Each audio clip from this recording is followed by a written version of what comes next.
And a very good evening, everybody. I'm John Cole. Basketball Coyotes looking for their 6th win in a row this evening against their oldest and biggest rival, Minot, at the WDA. Let's go to the capital city for highlights. Minot jumped out to a 7-zip lead. Coyotes would come storming right back. Malachi Sheik, talented senior, gonna let it fly. He had 14. That would tie it up. Midway point of the first half. Minot, though, would never take their foot off the gas. Jager Gunville with the steal. He's gonna hit Morgan Nygaard. Nygaard puts it up and in.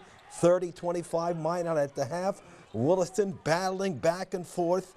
Austin Bomber to Caden Finders, 2 seniors there. That's good. Minot took control about the last 5 minutes to win it.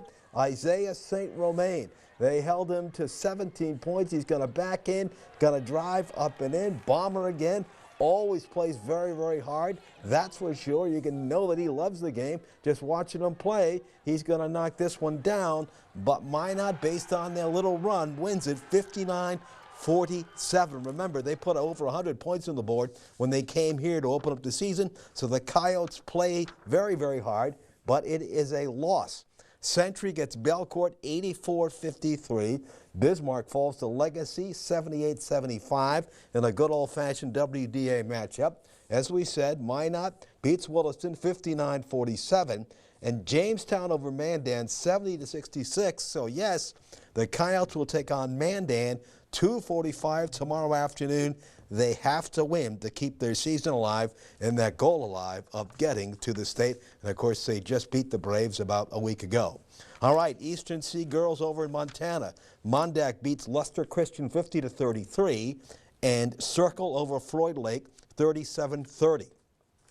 Boys Eastern Sea, NOT, Luster Christian 48, Savage 44. State B girls in the Magic City. Central Cass all over Bowman County, 61-28.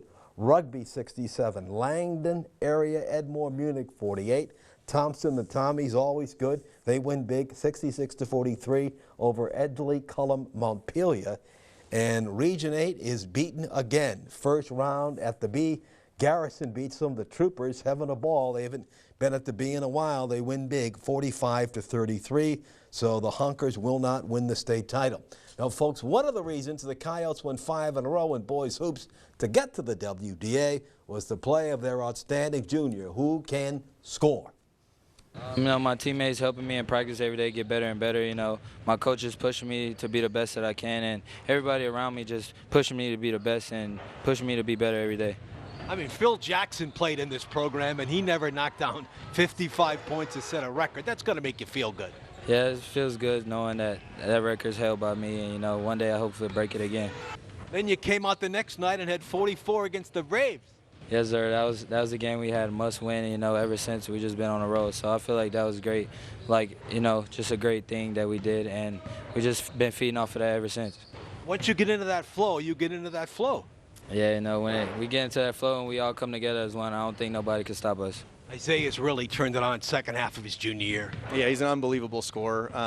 The thing I've loved the most is how he's become a leader for us. Not just because he scores the most points or he gets a lot of rebounds. He's become a leader on and off the floor for the guys. He's become our vocal leader and making sure it's always in a positive way. And that's been a huge point of growth for him this year. I'm really proud of that kid. I mean, Phil Jackson played in this program and never knocked down 55 a night. And then the next night goes out in 44 against the Braves. Yeah, 55 is pretty ridiculous. I had to call a player I coached in college, Nate Roeder, scored 51. That was the most I had ever had in a game, so I had to give him a call that night and let him know he wasn't my highest scorer anymore. But yeah, he can really put the ball in the hole, and he's shooting the ball well this year, and he's so strong and athletic when he goes to the rim too. It's just nobody can stop him.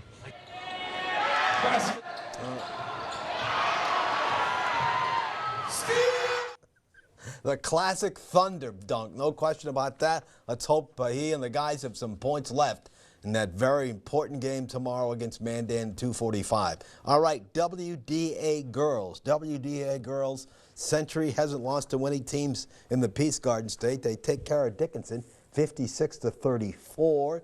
Legacy over Jamestown 82-47. Minot, your defending state champ, takes care of Mandan 76-49. And Bismarck over St. Mary's, hats off to the Saints for hanging in there, 53-48. Girls hockey, also going on in the city of Minot. So they're making some money this weekend in the old Magic City.